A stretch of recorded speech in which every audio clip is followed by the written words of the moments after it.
اگر ہمیں کوئی شخص کہتا ہے کہ شب برات کو اٹھ کے نفل نہ پڑھو، تو بھائی نفل ہم نے پڑھنے اللہ کی رضا کے لیے، ہمیں کسی بندے سے ڈگری لینے کی ضرورت نہیں، نہ تو ہمارے اور رب کے درمیان معاذ اللہ کوئی وسیلہ ہے کہ تو کہے گا تو پڑھیں گے، جب دل کرے گا پڑھیں گے، اور جتنے دل کرے گا پڑھیں گے۔ ہم تو نفل کہہ رہے ہیں اس کو، ہم نے کب کہا ہے ضروری ہے جو عشاء پڑھ کے سو جائے فجر تک سویا رہے، ہم اس کو گناہگار نہیں کہہ رہے، لیکن یہ ضرور کہیں گے کہ گولڈن چانس مس کر دیا اس نے چانس مس کیا ہے، یہ تو اللہ کی رحمت کا موقع تھا۔ حضرت سیدہ عائشہ صدیقہ رضی اللہ تعالی عنہ ارشاد فرماتی ہیں کہ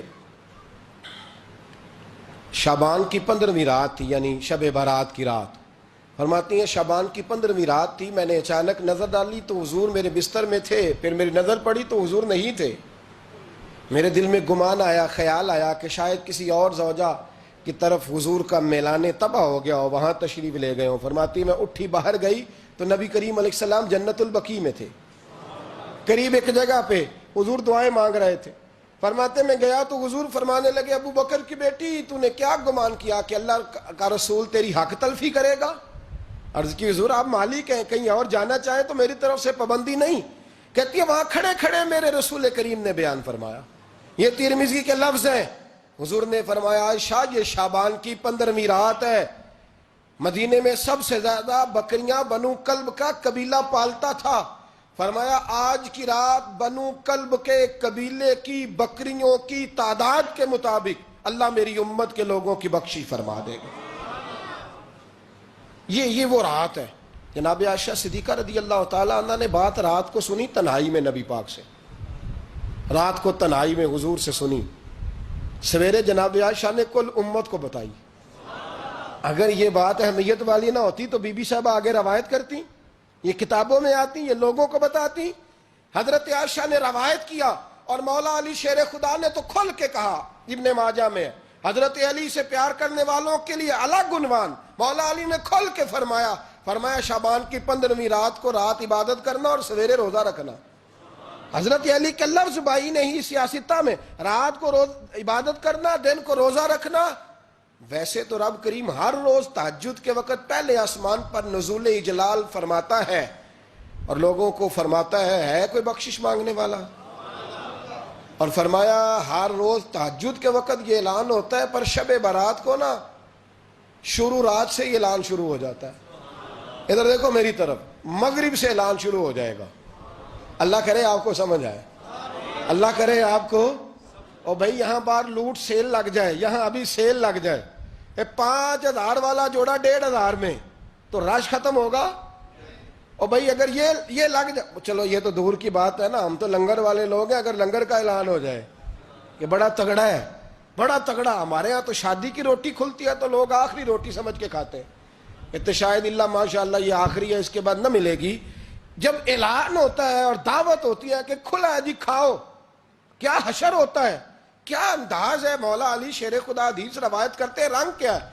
فرمایا باقی راتوں میں نا تھوڑا سا پیکج ہوتا ہے، تھوڑا سا، آخری حصے میں رات کے شب برات کو نا رات چڑھتے ہی اللہ پہلے آسمان پر جو اس کی شان کے لائق ہے نزول جلال فرماتا ہے، اور پہلا جملہ یہ فرماتا ہے کوئی معافی مانگنے والا؟ اللہ کرے آپ کو سمجھ آئے، یعنی معافی دینے والا کہہ رہا ہے چلو آؤ ادھر، آؤ ذرا معافی مانگو، میں معاف کرنے آیا ہوں، مانگو معافی۔ ہے کوئی معافی مانگنے والا؟ معاف کر دیں گے۔ اور آپ فرماتے ہیں ہے کوئی رزق مانگنے والا؟ وہ جو بڑی درخواستیں دیتے پھرتے ہیں نا مختلف اداروں میں، وہ ایک درخواست نا کل شب برات والی رات بھی دیں۔ اللہ کرے آپ کو سمجھ آئے۔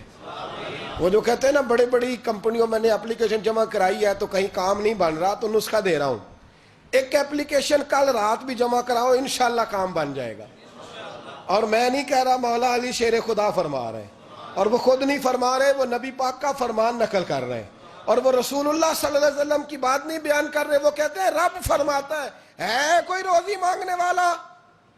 سارے سیٹھوں، نوابوں، جاگیرداروں کے پاس جا جا کے تھک گئے ہو، ایک دن میرے کہنے پر، ایک رات، ایک دیہڑی ذرا شب برات والی لگا کے تو دیکھو۔ پر شرط یہ ہے کہ یقین کامل ہو، ارادہ یہ، مطلب اللہ معاف کرے، آپ نے ناراض نہیں ہونا، لیکن وہ ماحول اس طرح کا ہے کہ شب برات کو ایک دو ساتھی کو کہا رات کو عبادت کر کہتے جی وہ تو ٹھیک ہے پر سویرے چھٹی نہیں، کام کرنا ہے. یعنی رب کہہ رہا ہے کہ تو آ جا شب برات کی رات، جو مانگے گا وہ تجھے، لیکن یہ ادھر نہیں توجہ کر رہا. یہ کہتا ہے سویرے 10 بجے دکان نہ کھلی تو مشکل ہو جائے گی، دفتر نہ گیا تو حالات آپ دیکھیں ذرا. اب جب یقین اس طرح کا ہو تو پھر تو بھائی ساری زندگی اداروں میں درخواستیں دینی ہیں.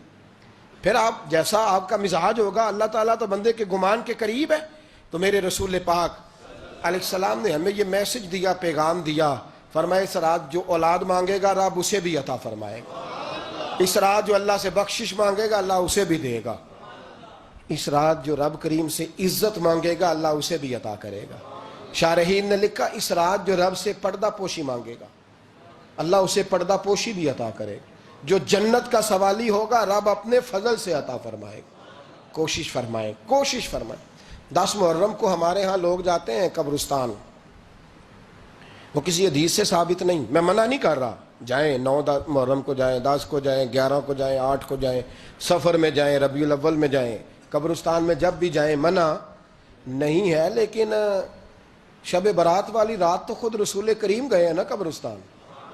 اب جو بات میں نے سمجھانی ہے اس کو سمجھیں. نبی پاک کی والدہ کا مزار نہیں ہے وہاں جنت البقیع میں. حضور کے کو بھائی بہن، حضور کیا کرنے گئے؟ امت کی بخشش کے لیے گئے. شب برات کی رات لالچی نہ بنے کہ صرف میں نے اپنے لیے روزی مانگنی ہے، کل امت کے لیے مانگے رب کریم سے. مانگے اپنے بھائی کے لیے، مانگے اپنی بہن کے لیے، مانگے اپنے بیٹے کے لیے، مانگے اپنی بیٹی کے لیے، مانگے اللہ کریم سے. یہ مانگنے کی رات ہے. پچھلی راتی رحمت رب دی کرے بلند آوازہ، بخشش منگن واریاں کارن کھلا جے دروازہ. آئیں اللہ کی بارگاہ میں اس رات کو کھل کے دعا مانگیں. قبرستانوں میں نا کچھ قبریں ایسی ہیں کہ جو بتاتی ہیں کہ سالوں بیت گئے ہیں کوئی آیا نہیں. کچھ قبریں بتاتی ہیں. اور کچھ بڑے قبرستان بڑے شہروں میں ایسے بھی ہیں کہ جن کا گورکن کہتا ہے کہ مجھے کمیٹی نے کہہ دیا ہے جہاں 4-5 سال کوئی نہ آئے وہاں نئی قبر بنا دیا کرو. وہاں نئی قبر بن جاتی ہے معاذ اللہ. او بھائی کچھ ہیں ایسے، کچھ ہیں. یہ جائیں نا اکبر بادشاہ یہاں لیٹا ہے لاہور میں، تو شعر لکھا ہوا ہے بر مزارے ماں غریباں نے گلے پروانہ سوزز نے صدائے بلبلے. فارسی کا مقولہ لکھا ہے اس کی قبر پہ، کہتا ہے میں وہ غریب ہوں. اعلیٰ بادشاہ ہے مقبرے میں لیٹا ہے، کہتا ہے میں وہ غریب ہوں کہ نہ یہاں کوئی پروانہ آتا ہے نہ بلبل آ کے گیت گاتی. کوئی آتا ہی نہیں، کوئی فاتحہ نہیں پڑھتا، کوئی فاتحہ نہیں پڑھتا. او بھائی کئی قبریں ایسی ہیں جن پہ سالوں بیت گئے کوئی لوٹا نہیں. اور مشکات میں حدیث ہے میرے نبی کریم علیہ السلام نے فرمایا جو قبر میں ہوتا ہے وہ تو اس آدمی کی طرح ہے جو دریا میں ڈوب رہا ہے اور وہ انتظار کر رہا ہے کہ میرا بیٹا میرے لیے دعا مانگے، میری بیٹی دعا مانگے. پر بیٹے کو تو 27 سال ہو گئے، ملک سے باہر ہے، کاغذ بنے گے تو ابے کی قبر پہ آئے گا نا. اس کے تو کاغذات ہی نہیں مکمل ہو رہے. وہ بیٹے کو تو مشکل ہے بڑی، وہ تو کاغذات نہیں بن رہے. وہ تو دولت کا مطالبہ پورا ہوگا تو جب ہی وہ کام ہوگا نا. انتظار ہو رہا ہے قبروں میں میرا بیٹا دعا کرے، میرا بھائی دعا کرے. اور اگر بچہ دفن ہے تو وہ کہتا ہے میری ماں دعا کرے، میرا باپ دعا کرے. کوشش کریں شب برات بعد از مغرب یہ رواج پیدا کریں. یہ رسول اللہ کا طریقہ ہے صلی اللہ علیہ وسلم. قبرستان میں جائیں اور جا کر کے وہاں اللہ تبارک و تعالیٰ سے دعا مانگیں کہ یا اللہ جو اس قبرستان میں لیٹے ہیں وہ بھی، اور جو آج تک کلمہ پڑھنے والے دنیا سے گئے وہ بھی، اور جو قیامت تک جائیں گے وہ بھی. اے اللہ تو سب کی بخشش فرما دے. اللہ کی رحمت کو محدود نہ کریں کہ صرف مجھے بخش دے، اسے کہیں یا اللہ کل کی بخشش فرما. ساری امت کے لیے دعا کریں. شب برات کی رات نفل پڑھیں. ہمارے ہاں محفل ہوتی ہے ہر سال الحمدللہ، بڑے شوق سے بڑا خوبصورت ہم اہتمام کرتے ہیں. لیکن میں اکثر دوستوں سے کہا کرتا ہوں کہ جن کو اکیلے میں نفل پڑھنے میں مزہ آئے وہ اکیلے میں پڑھیں. کتنی کھلی بات کر رہا ہوں. میں پابند نہیں کر رہا کہ آپ یہاں آئیں گے محفل میں آئیں گے ضروری ہے. بھئی آپ کو اکیلے میں مزہ آتا ہے نا. کچھ لوگ تنہائی میں ہوں تو دل زیادہ لگتا ہے، وہ تنہائی میں کریں اللہ اللہ کوئی عرض نہیں. لیکن کچھ ایسے ہیں کہ نعت سنتے ہیں تو دل نرم ہوتا ہے، تقریر سنتے ہیں تو دل نرم ہوتا ہے. تو جن کا اس طرح نرم ہوتا ہے وہ مسجد میں آئے, بات سنے. کچھ کو سب کے بیچ بیٹھ کے رونا آتا ہے. حضرت سعدی شرازی فرمایا کرتے تھے کچھ لوگوں کے آنسو مجھے رلا جاتے ہیں. فرماتے ہیں کچھ کی آنکھیں دیکھ کے رو پڑتا ہوں, لہذا میں جب بھی ذکر کرتا ہوں محفلوں میں بیٹھ کے کرتا ہوں.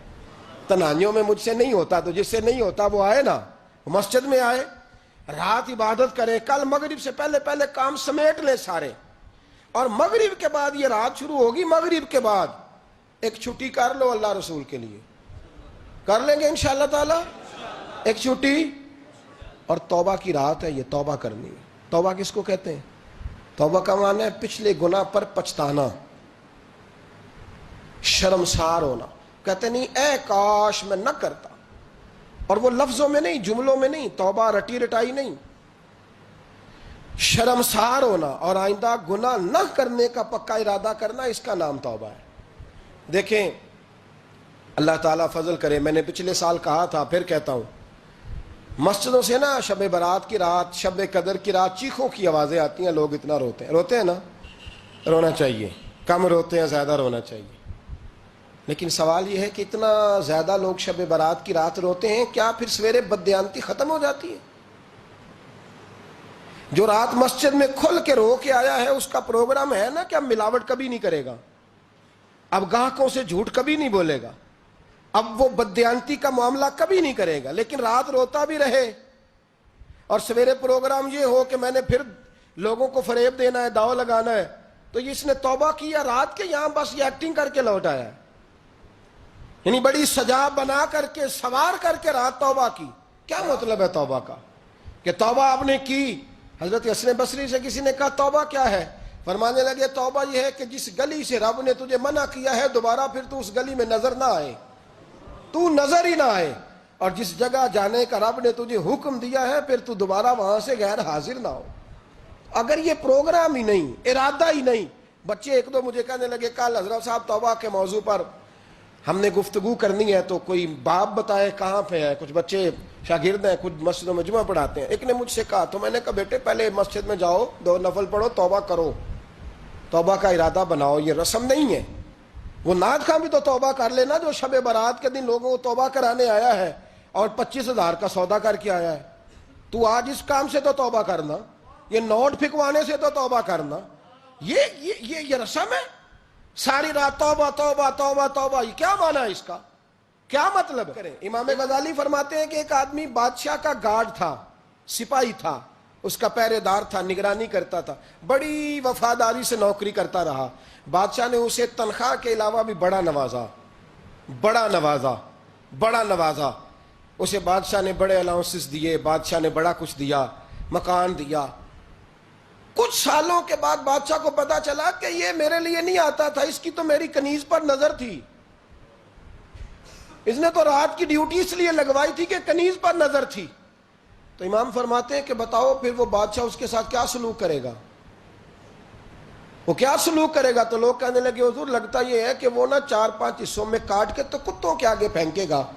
آپ فرمانے لگے میرا رب تو بڑا ہی کریم ہے, وہ تو ایسے نہیں کرتا. لیکن بتلاؤ اگر اسے پتا چلے کہ یہ رسم کے لیے آیا ہے, اس کی تو نظر ہی مال پہ ہے, یہ تو سویرے بدلے گا نہیں, یہ تو دھوکہ دے رہا ہے, یہ تو توبہ کرنے آیا ہی نہیں, اس نے تو ڈھونگ رچایا ہے, اسے تو پہلے سے خبر ہے. تو پھر تم کیا امید رکھتے ہو؟ پھر کیا رویہ رکھتے ہو؟ شب برات کی رات دھاڑے مار مار کے رونا اور صبح اسی طرح دھوکہ دینا, اسی طرح فریب کرنا, اسی طرح جھوٹ بولنا, اسی طرح بددیانتی کرنا, اسی طرح لوگوں کو لوٹنا. تو یہ رسم نہیں ہے توبہ. توبہ تو بدل جانے کا نام ہے, توبہ تو پھر سنور جانے کا نام ہے. توبہ تو اس طرح ہے جس طرح حضرت ابراہیم ابن ادھم نے کی تھی. وقت کے بادشاہ تھے, بادشاہ جب توبہ کی تو پھر ہر چیز چھوڑ دی, پھر مال لوگوں میں بانٹ دیا اور پھر ٹاٹ کا لباس پہن کر زندگی گزاری. لوگوں نے کہا حضور یہ تبدیلی ہے.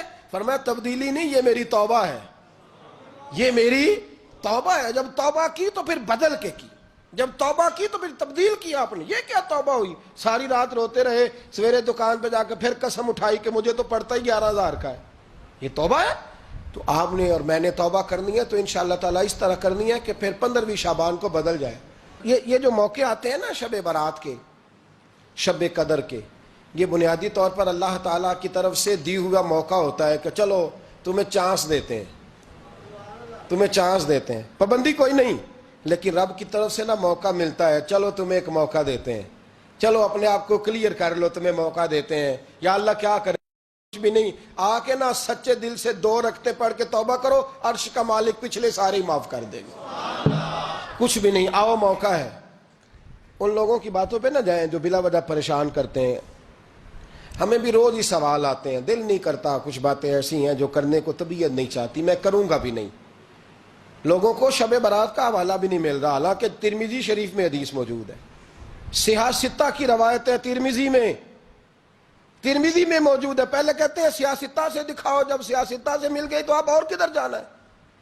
اور ابن ماجہ میں موجود ہے مولا علی کی روایت، اور ذرا ترتیب دیکھیے گا، یہ ترمذی کی حدیث ہے، اور امام ترمذی نے تو پورا باب باندھا ہے 15ویں شعبان پر، پورا باب۔ اب تمہاری مرضی ہے، اگر تم نئی بات کو سمجھنا چاہتے۔